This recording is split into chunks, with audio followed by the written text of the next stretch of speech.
What's up, everyone? Welcome to another Fuse Meet session. I hope you're all doing well out there in the cryptoverse. You're here with me, Ian Kane, and in this session, we'll be chatting with Serafim from the VIA protocol. VIA protocol is a platform focused on kind of supercharging interoperability among public blockchains. It aggregates not just DEXs and multi-chain and cross-chain bridges, but also other DEX and bridge aggregators, including projects already integrated into Fuse like Li.Fi and Rango. So it's like a one-stop shop for DeFi fundamentally. So Serafim, how are you doing today? You good? Yes, I'm great. I'm in Bali and yes, great weather. I just came back from surfing. It's a great time. Nice, man. In Bali, chilling. Whenever somebody says Bali, all I think about is beaches and cocktails, right? But that's not what we're doing here today, of course. We're here for more serious reasons. So cool, man. So yeah, let me just get in a little bit of admin and then we'll jump straight into today's questions, okay? So for those of you that don't already know, maybe this is the first time you've kind of tuned into a Fuse Meet session. Fuse is a pretty unique blockchain. We're aiming to bridge the gap between crypto and the real world.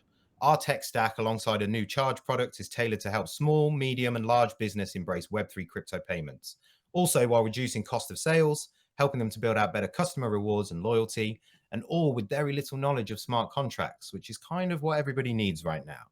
So now that VIA Protocol has launched on Fuse, dApp developers and builders can tap into their technology stack and APIs, which we're going to talk about today, and this has helped them to enhance their projects. Additionally, the Fuse community now has access to asset swap options offered by 70 DEXs on 25 networks connected by 25 bridge platforms. So some good options here. So with all that in mind, it's time to welcome our guest today, Serafim. And yeah, we're going to dive into VIA protocol. But before that, and we talk about all this technical blockchain business, I'd kind of like to get an introduction from yourself. You know, who are you? How did you get into this crazy blockchain world? And yeah, tell us a little bit about yourself, Serafim. So yeah, I worked as chief product officer in several Web2 companies. Last one was a marketplace with 30 million active monthly users, and I managed like 35 guys in my product development team. Yeah, I was pretty close with guys who do like work in DeFi space. We just wasn't friends, but I never thought about it like to build something in this space.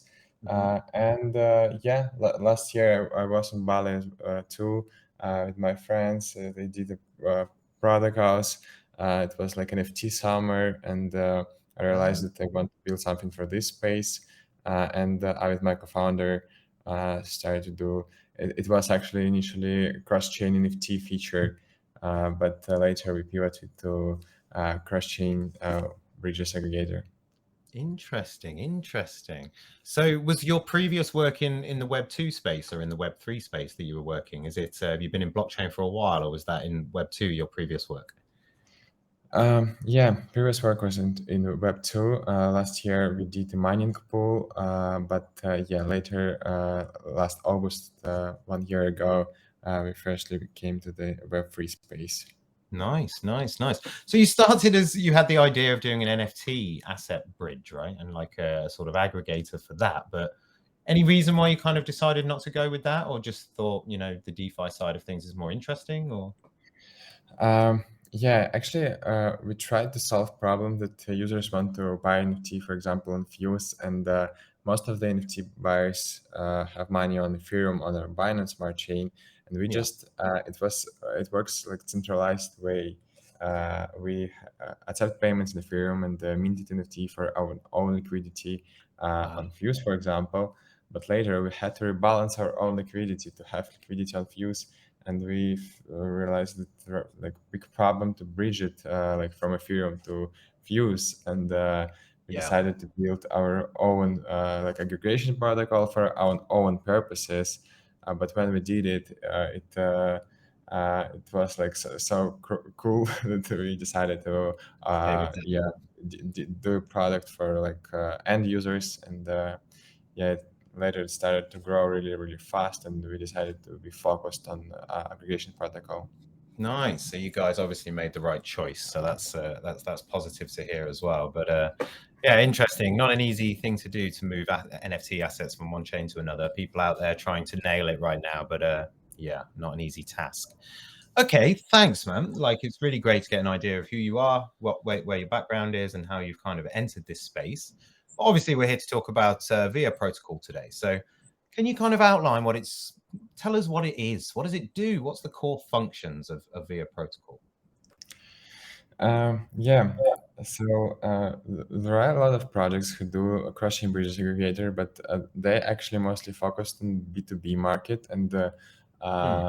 yeah, they not really solve end users problems. Like they not really focused on like DApps and like front end user experience. Yeah. And yeah, we decided to just solve these problems, talk with users a lot, understand their problems, and first of all, we just the more secure way, we aggregate everyone, so we have the best exchange rates in any pairs. It would be like or the same as other aggregation protocol or better, just because we aggregate everyone. And Yeah, so we support more chains, more bridges, and just to try to build the best DApp where you would be sure that you would have the best exchange rates, the safest way, and the most efficient way to bridge any tokens to any network. Nice. So it's a any to any swaps platform basically, and you've really zoned in on the UX. And when you said that, actually, a lot of companies are focused on the B2B side, seeing that as a road to adoption, right? If we can get our tech inside a wallet or something like that, it will be the holy grail of users. But I'm not sure I agree with that way of doing things. I think it does work sometimes, but obviously the way you guys are doing it as well can work for you as well. So interesting, interesting. So I think the best thing to do to kind of showcase this technology is to make a swap. I think that might be. So what we're going to do is we're going to initiate a swap, and then we'll continue talking, guys, because it takes a few minutes. And when that's all happened, we'll just confirm that. But what you're looking at here is how the platform works. And I'm going to let Serafim kind of guide through this. So we'll bring it up here. There we go. So tell people what they're looking at, man. Like, where are we? We're on the home page, right? Yeah, it's like our DApp. You can just choose what token you want to exchange on 25 chains, including Bitcoin, Cosmos Chain, Star, Solana, and other chains. Yeah, and when you choose tokens that you want to exchange, we would show you all possible routes between any tokens, like with Whoa, like nice. all bridges, like across Hop, X5 Finance, C Bridge, Native Bridge, etc. And also we track all transactions across all bridges and yeah, show you the success rate. It's actually our like watchdog who track transactions, trying to understand why they failed, if they failed, if this Yeah, bridge hacked or not. Like we track TVL of this bridge, if it's fallen really fast, we disable this bridge, so no one can interact with like hacked bridge. Also, we nice. show like numbers of our DEET, how this bridge is centralized. Sometimes like bridges might be centralized or semi-centralized. Yep, That's and cool. That's really cool. I like just as a small UX feature, I like the hover over there where you've got the kind of tooltips. So people that don't understand these terms, they can quickly understand what's going on here. That's very cool. Nice. um, yep, let's do a swap. Um, so yeah, you can choose another recipient address. We support Kepler for Cosmos chain, 65 for Bitcoin chain. Here's for Fuse, not a lot roots actually, but it's because I entered small amount of tokens. Might be more if we would choose more, but yeah, definitely in future we would add more bridges who support Fuse, and we would have more routes. Yeah. Let's They're in try. the right. Yeah. Try and do that. Mhm. There we go. Yeah, I need to Should we leave send. this? Oh yeah, you need to sign the transaction. So a couple of clicks, sign the transaction. Yeah, And the and normal, just for people, if anybody's watching this, Oh, that's nice. Oh, nice. Yeah, here's like a progress page where we show where your money at the moment. So firstly, we would exchange your Ethereum to Fuse on the Ethereum network, and later, yeah, in the same transaction goes to any swap, like multichain, and yep, it would be Nice. breached, and we can see the progress page and continue with our questions. We'll leave that. Yeah, we'll leave that running. So just for people who perhaps don't, we might be showing something that looks quite simplistic here, but the alternative to this is, what should we say, like a jigsaw of protocols that you would have to go to and complete. You saw the different routings there that Serafim was showing. Now, the alternative to doing it with this without VIA is to go and do that manually, which is ridiculous in all honesty, isn't it, really? So yeah, let's let that tick down and hopefully everything will be good there. So let's carry on. So obviously we're talking about the integration with Fuse. I've got to ask you, like what does the integration mean for VIA protocol? Like what benefits does it bring to projects building on Fuse? And what casual benefits does it bring to people who use dApps and traders as well? Yeah, first of all, if you like build some project on Fuse and want to help onboard your new users from another chains, a great way to just integrate our API on our like redirect users to VIA, where they may exchange their tokens to Fuse. And yep, it would be much more efficient and conveniently for your users to use VIA than do this manually, in, swapping and bridging. And also it really better for you just to not integrate these bridges directly. Yep, and Just having the really security ratings as well, right? And all of that information in one place is super, super useful to have it all within arm's reach, as it were, so you can literally see it. And for Fuse people, there's two sides to this, isn't there? There's Fuse users that can now just trade tokens a lot easier, and there's that side of it. But for developers, they can plug into your API and use this in their dApp as well, right? So let's talk about that a little bit, man. Like your API can give multi-chain access for different dApp verticals. So we've got games, we've got DeFi, we've got, and outside of dApps, we've got wallets and NFT marketplaces as well. So does VIA protocol have like a specific kind of, is there a use case you're going after right now, or are you open to everybody and just kind of want your technology to be used? Yeah, actually we open. It's an interesting moment that actually we focused on the B2C market and build product for end users. But as we talk a lot with end users, we understand more their problems, and our DApp, our front end, actually built on top of our SDK. That's why all new features came in all new features go to the SDK, delivering to SDK at the same moment when it's on our front end, and all the security features are all new bridges and etc. We deliver in the same moment, and SDK like integrators receive it at the same moment. It's one point, and yeah, second, yeah, we open for everyone. We know that several teams do cross-chain arbitrage bots, like using our SDK. A couple guys do for NFT cross-chain NFT sales too. It's interesting because yeah, we started with this feature, but later focused on aggregation protocol. But right now, one the NFT marketplace integrated our SDK to just allow users to with an Ethereum, for example, mint NFT with Matic, and in one transaction they bridge tokens and later buy a Matic NFT. It's much more conveniently. So yeah, here's our Fuse. Yeah, we're done, I think, aren't we? Let's have a look. We're it's happened. It's happened. Let's have a look. Everything is great. I like that. Yep. Yeah. So. And because you sent more than $100, you are eligible for the NFT drop. Nice. Yep. So we were going to talk about that later, but people can see it now. So we'll mention that in a bit. But I think that took about 4 minutes total, end to end. And you've transferred from Ethereum to Fuse there, right? Yep. Yes. Nice and slick, nice and easy, like that. Really cool. All right, nice. So yeah, hopefully everyone gets a better idea of how it works, what it looks like, and things like that now that we've showed.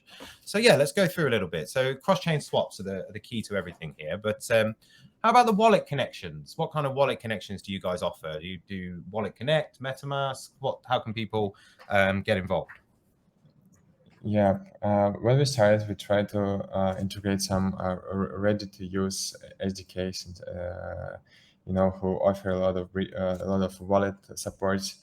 But Yeah. we realized that okay, we want to support all ecosystems like EVM chains, Near, Cosmos, Bitcoin, Solana, and actually no one offered this wallet kit. Yeah, we did our own. It's open source repository on GitHub where we support MetaMask, Wallet Connect, Coinbase, Phantom for Solana, Kepler Right. for DeFi, for Cosmos, XDeFi for Bitcoin, and the Near native wallet for Near.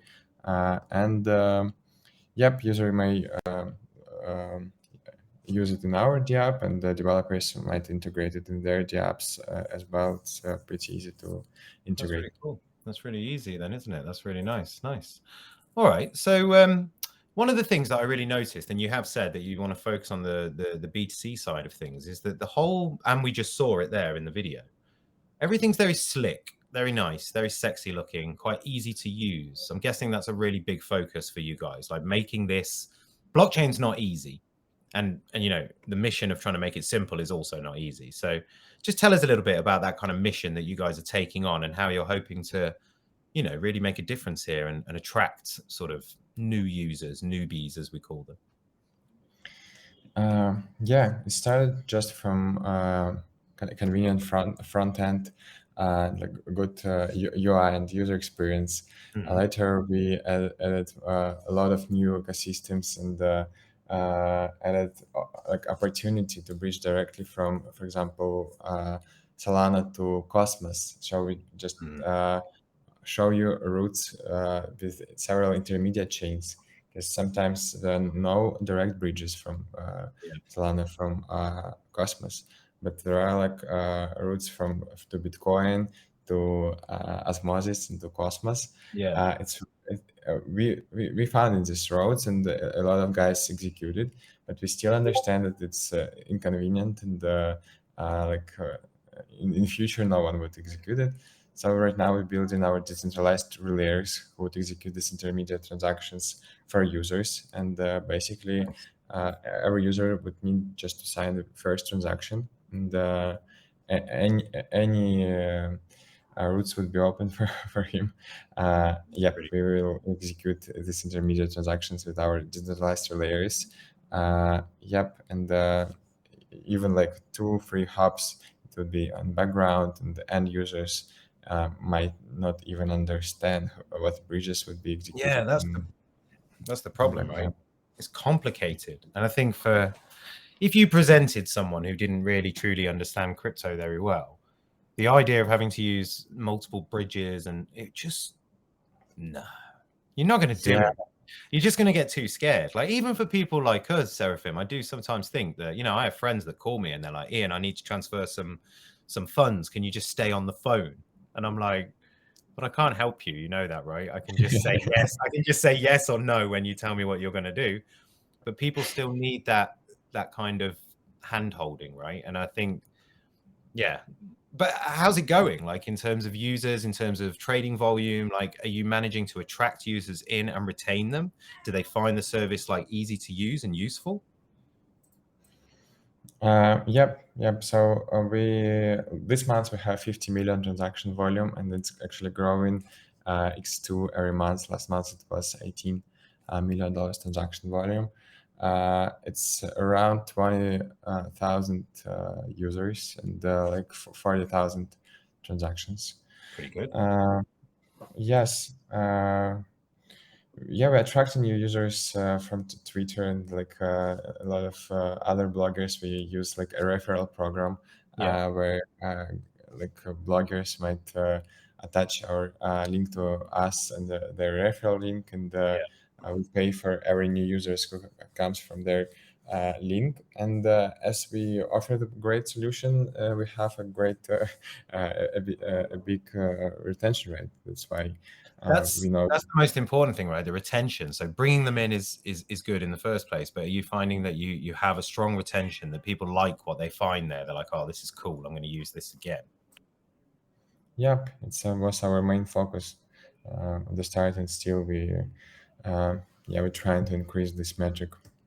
Retention is important. Obviously, we talk about retention, and but given the current kind of climate, security is also one of the biggest parts of all of this, because we've seen multiple bridge hacks. And yeah, it's been a big topic for discussion this year. So one thing I saw that you guys have is this thing called a VIA watchdog. And it really piqued my interest. I'm like, what is this? Like, is this kind of some artificial intelligence watchdog? Like, tell us more about this and how it helps the users stay safe. Yeah, it's an interesting product. It's we really use artificial intelligence. Like we have a data scientist who help us with it. Firstly, we just parse all transactions from Etherscan and like other versions in different blockchains, and for all transactions from all bridges which we support, and understand if they fail, like why they fail. Is this is they were converted on smart contract level? Is there no enough liquidity? Maybe they stuck, maybe they were stacked. If we track TVL of the smart contracts, if this TVL falling, we understand it might be hacked, and we also disable this bridge, and we're really deep in the understanding and predict when bridge hacked, and we will continue develop this product. Yep, and we I personally want to be sure that no one would be involved in any hacks using via. Yep. Yeah, that's it, right? So, but ultimately, you're an aggregating platform, aren't you? So you're aggregating. You'd only be aggregating a hack on somebody else's platform, as it were. But obviously, your users still need to understand the risks involved and that that's there. So I just thought it's a very nice feature and something that's really relevant at the moment. And that, again, as we said when we were looking at the video, the little tooltips there, they tell people what they're looking at. So I think that's really important because they might not know. So, and is there an indicator there for? I didn't see like of each swap routing. Do you give an indication of the security level of each route? So can I choose like a 99% secure route over a 70% secure route, for example? Is that an option? Actually, we show two features. First of all, it's like a security score. It's we show number of audits, how this bridge is centralized, and if in this route centralized layers who would execute second transaction. Right. Here's like 3 steps of security score. It's like safe, risk, or totally unsecure. And the second one, it's like success rate. It's what we talked before.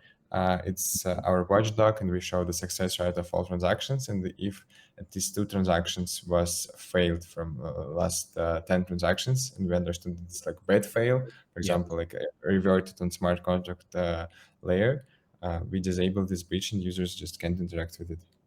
Nice. That's really cool. Very nice. Very nice. Okay. Another thing I saw on the site, and although it's not like the most technically advanced thing in the world, you have a gas converter. I'm just going to throw a picture of this up because it's pretty cool. So when I saw it on the site, I was like, again, that's nice. We know we need gas. Even newbies know that, but they don't understand. Tell us what this is. How does this work, man? Actually, when we started, we already had this like feature. Users might to bridge Ethereum to Matic or Ethereum to BNB, but new guys who just came to this space didn't understand that like what like ticker of gas token Yeah, and yeah. what gas on Arbitrum, for example, and for them it was really difficult, and they asked us like, can you add transfer gas feature? Or like, okay, we already have this feature. You might just select the ticker of token. No, we just No, we don't don't get it, right? Yep, and we just did another version of UI where you just choose a network, and everything else works like in background. And yep, and the same solution as our router, Yeah. but with another UI. And also we aggregate like another aggregators like Bungie and Rango, and they have their own gas station. What the difference between the gas station and the basic router? It's because gas station might work with a really low amount of tokens. Like you can transfer like $1, for example. Router better working with like more than $100. Yep, and we aggregated all of them, compete between each other, and show you the best route for transfer gas as well. So it's the best option for everyone right now, just to It's use nice, Liner. right? Because I mean, the reason I said at the beginning is it's not so technologically amazing is because it's a token swap, right? It's literally a token swap. We know that, and it's kind of straightforward to us, but to other people, it's nice. It's a nice feature. That's why I mentioned it. I think it's very usable. So yeah, I can imagine people would enjoy using that. It's very cool. All right. So also, when we completed the swap there, we saw that you were entitled to a free NFT. What's happening with these? What was that all about? I saw that you were running you had to bridge like $100, right, between July and August. So tell us a bit about this competition and what was the purpose and like what are these NFTs all about? They look pretty cool. Yeah, we understood, we did a big research, like who are our main audience, and we understood that these guys looking for new projects and new chains, and trying to like receive airdrop somewhere, like stake with big APY somewhere, a new chain, and yeah, we just like try to figure it out how to attract these users to us, and we understood that they love NFT, they love like free means, and we just release our cool 3D NFT, try to promote it, and the only condition to receive it was only like bridge at least $100 between any two chains. Yep, and we just asked them just use our product, mint NFT, and after this a couple of weeks, we understood that it's our main audience. They came, used our product, and like receive NFT, but later they came back to us and still continue using our product because they already understood that it's great user experience. We support a lot of chains, and yeah, it was a cool like marketing campaign for us. Sounds like it really worked for you guys. Very clever marketing there, tapping into your precise audience of like degen audience and seeing what do you guys want. Very cool. Where did you mint the NFTs? On which chain? It's Ethereum. Oh, nice. Nice. So you sucked up. Oh, so it was a free mint, you said as well, right? So you Yes, it's streaming, but took you the need cost to of pay that. for gas. Oh, Yes, no. it was interesting because in first week we was like top 10 gas smart Gas contracts. guzzler, right? Yes. So, but potentially people are collecting those NFTs, they get that, and they haven't actually used anything other than a transaction fee. They've still got the money that they bridged, right? So that's cool. And then later down the line, these NFTs, these are potentially like the OG via protocol NFTs. So it could be more value there as well. So nice idea. I like that a lot. They're very strong, very strong. All right, cool. So one thing I wanted to talk to you about, Serafim, is the kind of narrative around DeFi right now. A lot of people being very outspoken. We had the Tornado Cash incident, which appears to have started a bit of a domino effect and actually opened up some really good conversations, in my opinion, to be had. But it looks like a bit of a pivotal moment for DeFi. You know, you've got this argument about censored DeFi against uncensored DeFi. What do you think about all of this, Serafim? How does it sit with you, and where do you think we're headed in regards to DeFi and sort of protocols like yours? Where do you see the future? Yeah, I came to this space like not really like a long time ago, and uh, I know that OG guys really believed in defined that it would be Yeah. never like under control. Yeah. But Naive, a bit naive of us perhaps, but yes, correct. Yes. yeah, but actually, when I just came to this space, I already thought about it, and I thought that it would be great if this space would be like regulated, and for United States, other countries, because the main mass adoption of technology usually like come after regulation, even like with browsers, like it was with the um, SSL, SSL, and yep, I guess that it's really bad because someone arrested, but still it's good for all this space if it would be like just rules which we Clean. may Yeah.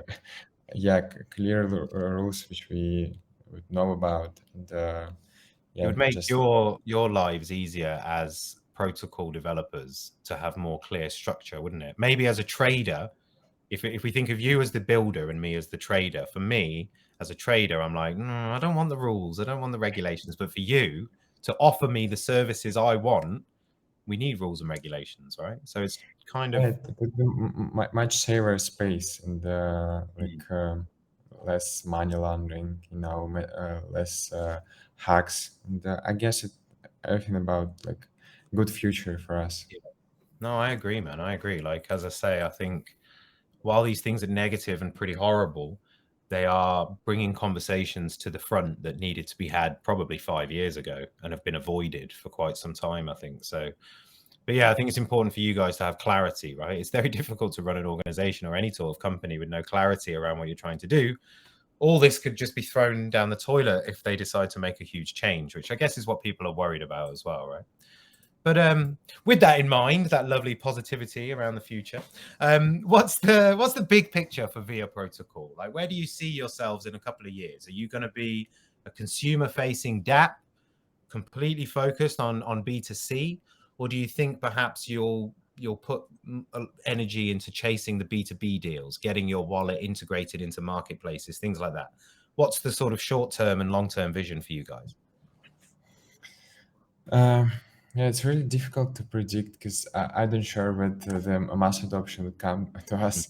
Mhm. But yeah, right now our focus just to become in 1inch for cross-chain transfers, and 1inch have 99% of all their transaction volume from their desktop website.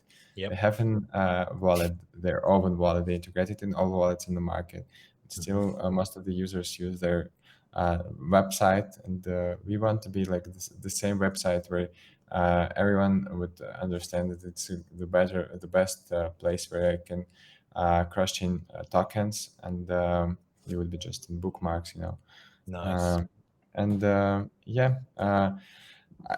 B2B clients, it isn't our focus, but we still have the, like Yeah, they they work. took they come to us and ask us an SDK. But yeah, I personally bet on B2C. B2C. No, I can Yes. see that. And I like the idea that it's like DeFi. If you take all the complexities of DeFi, what you guys are trying to do is put it into one application, which is what humans generally want, right? Convenience, easy to use, nice UX. So from that perspective, Serafim, I think you're doing the right thing. Absolutely. It's very cool. It's very easy to use. And also, just for some of the people who are listening, perhaps they're thinking, what about Rango? What about Li.Fi? They're integrated into Via Protocol because of the way that they function. They were actually aggregating their prices too. So don't worry about those guys. They're doing fine. They're just all part of the same ecosystem. But one other thing that I wanted to ask you about is the marketing, because we're talking about like how you guys. So you said B2C is a big focus for you guys. The NFT giveaway obviously worked really well. Anything in the pipeline that people should be knowing about, or anything you want to share to do with how you plan to kind of keep growing that audience in these kind of tricky times where people are not trading that much. Like, what's the plan, man? How are you going to do this? Yeah, firstly, we will continue to do co-marketing with other protocols, other blockchains.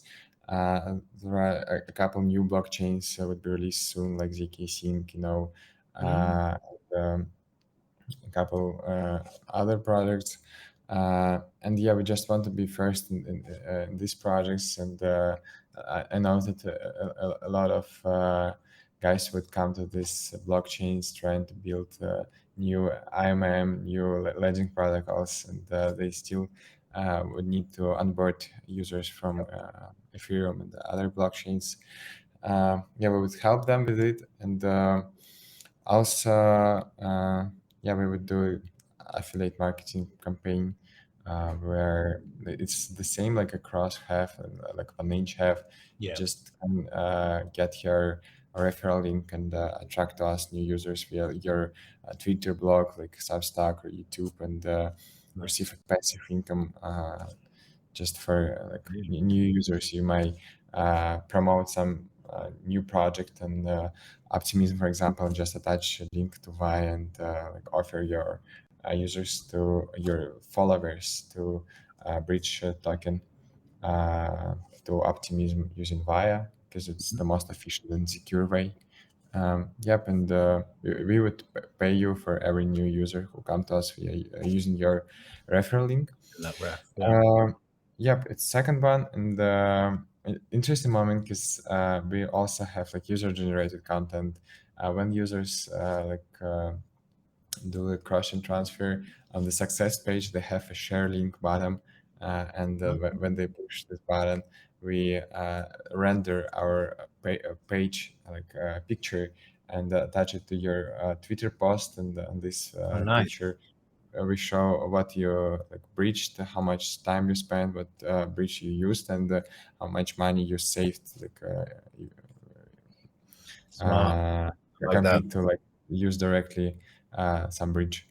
Yep, and a lot of guys also come to us using like sharing links in Twitter. Sure, yeah. Yep, and also we go into marketing. Like I mean, like CoinMarketCap, DeFi Llama, they have marketing blogs on their website. And one of our angel investors, CMO of 1inch, and they buy advertisement on every platforms actually. Nice. And we know how they do it, and we want to do something like this. It makes sense, right? Like it's quite. So all of those ideas seem really, really decent. I really liked the idea of the social share, where you're basically showing then the person's followers how much money they saved, how fast it was. I think that's very clever. That kind of, just as a kind of off the cuff question, for me, that works with the crypto natives, right? Who arguably already understand this stuff. What about my mum? How would you imagine getting people like that more involved with the process? Or do you think it's just a case of you just need to keep building and building and wait until those people are interested and they'll find you? Or is it an ambition to go and get those people? What do you think?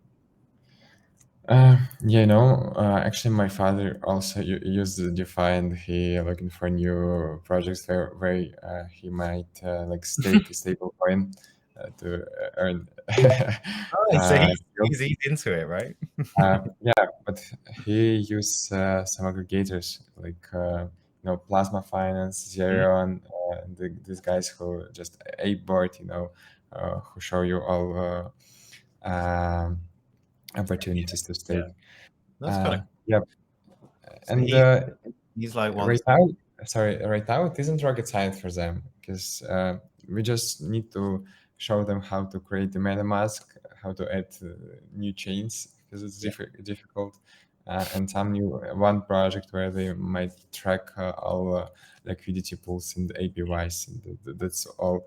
It's already cool. It's much more easier than like 1 year ago. Yeah, definitely. I think for people like trying is one of the most important things, right? That's why I really wanted to show the protocol at the beginning and let people see what was going on there. I think anything in this space, the best way to learn is to try and maybe fail and lose $1 or something, but in the process you figure everything out, right? It's but yeah, it was a difficult question. There's no real correct answer. How are you going to get my mum to use crypto? Like, don't worry, I already have, by the way, similar to your dad. But it's going to be an interesting challenge for these protocols such as yourself to move forward, but positioning in a way that's very friendly and UX nice. That's good moves, man. That's good moves from the beginning. All right, so we're getting towards the end of the session, and I just want to give you, is there anything we haven't spoken about today that people should be aware of or know about? Maybe just a way that people can ask, where's the best place for people to ask questions with you guys? Is it Discord? Is it Twitter? Let people know a little bit about where they can connect with you.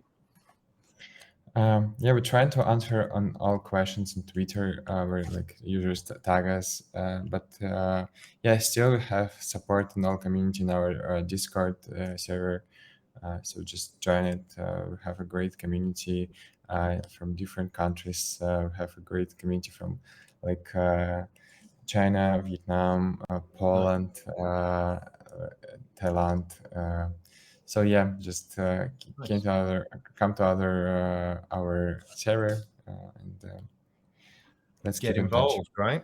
All right, cool. Because people tend to have questions, right? So it's quite good that they can come there and ask. So Discord for the questions, or Twitter for the questions. Did you say sorry?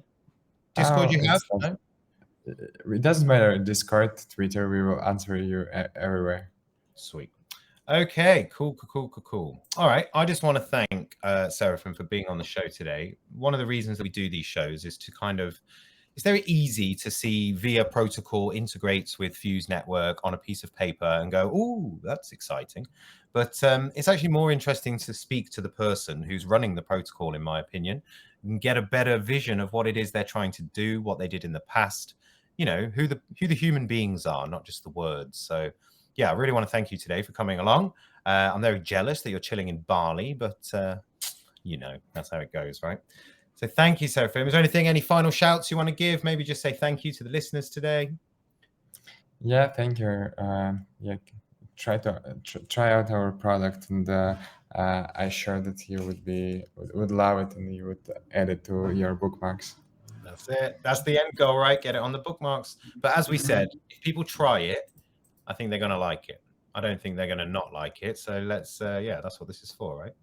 All right, so we're at the end of the session. So big thanks today to Serafim. He's done a really good job. It's not easy to explain these things in detail. So most importantly, I think we've explained why it's beneficial for people in the Fuse ecosystem and more broadly across and beyond that as well. Cross-chain swaps is a big deal, and it's going to be even a bigger thing in the future. So yeah, from our side, VIA Exchange is now integrated into the Fuse network, and it enables Fuse community to swap tokens across what is it, Serafim? 70 dexes, 25 bridges, and 25. Is that right? 25 networks, yes, but this number growing every day. So by the time, yesterday we had 20 networks. Today we had 25. Whoa! So by the time we finish this video, there could be 55. All right. So for the freshest information, head on over to the VIA Protocol website. Have a look, see what's going on there. Stay up to date with everything as well. And also, just to add that VIA's added support for the Voltage Finance DEX. So for swaps from and to the Fuse network blockchain. So another integration there as well. So yeah, more cool tools for the Fuse family. That's what we like. So, all right, thanks again. We'll be back soon next week with more exclusive content for all the lovely fusers. In the meantime, keep it locked. Check on Twitter, check on Discord. That's where we put all our information. Thank you once again, Serafim. You've been a great guest. And take care, everybody. We'll see you soon.